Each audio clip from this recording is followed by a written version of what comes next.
धीरज, डोळ्यात तेल घालून कानात प्राण आणून तिथे काय घडतंय ते ऐका. वेळोवेळी आम्हाला कळवा.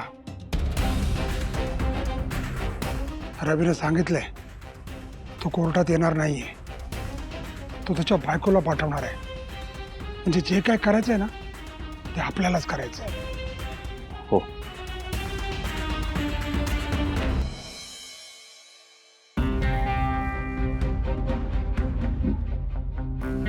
काय? अरे अधिराज, कुठल्याही मोठ्या कामाला जायचं असेल तर तुझ्या धाकट्या वहिनी सिद्धूला मंगळसूत्राच्या वाटीतून कुंकू लावतात, देवपूजा करतात, आरत्या ओवाळतात. अरे तू निदान माझ्या पाया तरी पड. ओ यशस्वी भाऊ.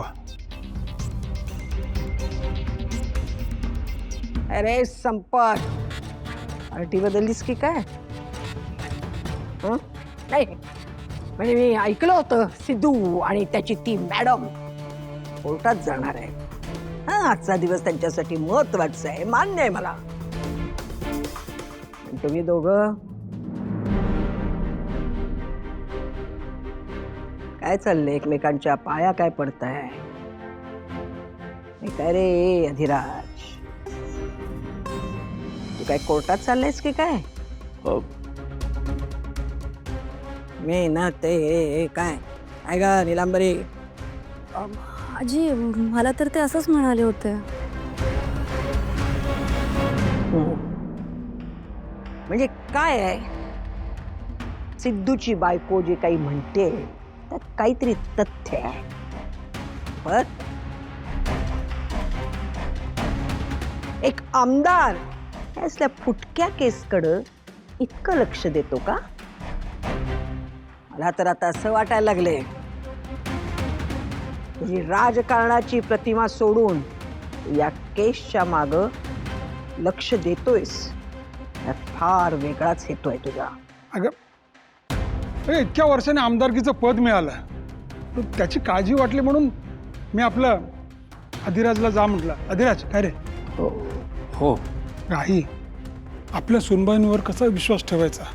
तिथं आपल्या विरोधात जाऊन पटकन काही बडबडल्या तर कुणीतरी थांबवायला हवं ना. काय संपत मला सांगतोस? तुझा मुलगा एवढं घरात घडतंय पण तोंडातून बुरळ शब्द काढत नाही. आणि तो कोर्टात तिथं सगळ्यांच्या समोर त्या सिद्धूच्या मॅडमला थांबवेल ही तुझी अपेक्षा आहे याच्याकडून? कोणाला शिकवतेस मला? नाही म्हणजे बातम्यांच्या माध्यमातून आपल्याला तिकडची माहिती मिळण्यापेक्षा आपल्यातलंच कोणीतरी तिथे बसलेलं असेल म्हणजे बरं पडेल, नाही का? ठीक आहे, तुम्हाला काय करायचं ते करा. एक लक्षात ठेव संपत, या केसच्या मागचं कारण जर वेगळं आहे हे माझ्या लक्षात आलं, तुझी खैर नाही. आणि त्या सिद्धूच्या मॅडमला अडवण्यासाठी वेळोवेळी तू माझा उपयोग करून घेतलायस, माहितीये ना? अगं आई, तुझा उपयोग कसा करून घेईन मी? बस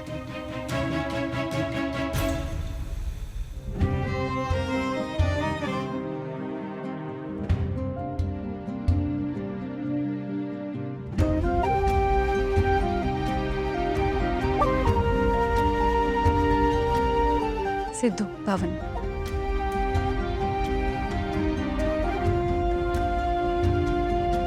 हाल यांची कौतुक सुरू. मी गाडीची चावी घेऊन आलो. मी आलेच ह्यांना सोडून.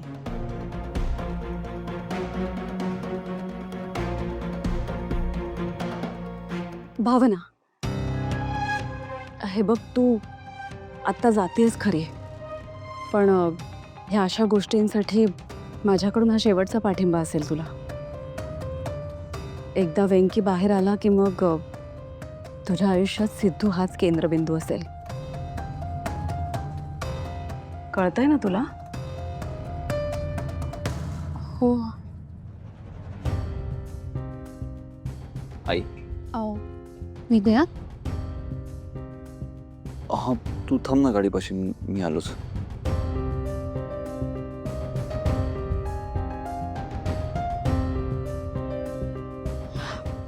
यशस्वी हो.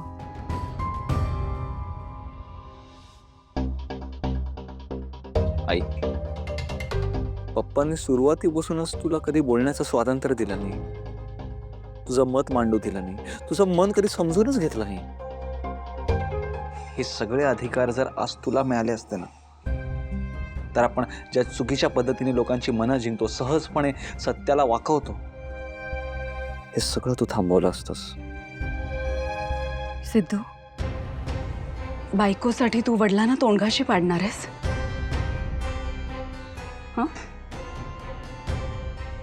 आजपर्यंत त्यांच्या राजकारणाची पद्धत तुला कमाल वाटत होती ना, मग आता ती खूपतीये तुला. सिद्धिराज, आलो मी.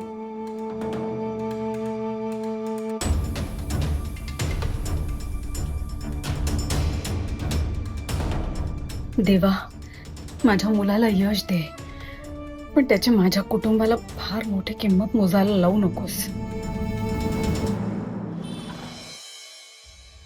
अरे रे, काय रे, काय झालं? हो दळवी, मांजर आडवं गेलं ना तुम्हाला. लक्ष कुठे असतं तुमचं? आता 4 पावलं मागे जा. काय? अरे काहीतरीच काय बोलतोयस? या असल्या अंधश्रद्धांवर माझा विश्वास नाही. अहो, तुमचा विश्वास नसेल पण आमचा आहे, चित्रगुप्तांचा आहे. त्यासाठी तरी 4 पावलं मागे जा.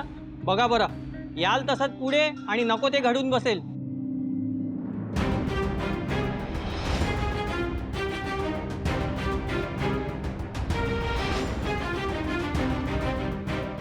खरंच काही अघटित तर घडणार नाही ना? हे बघ, उगाच काहीतरी नसते शंका निर्माण करू नकोस तू, कळलं ना?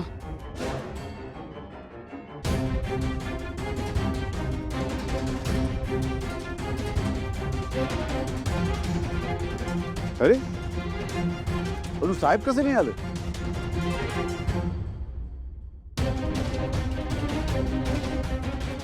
गॅरेजमध्ये रोज वेळेवर येणाऱ्या माणसाला आज कसा काय उशीर होतोय?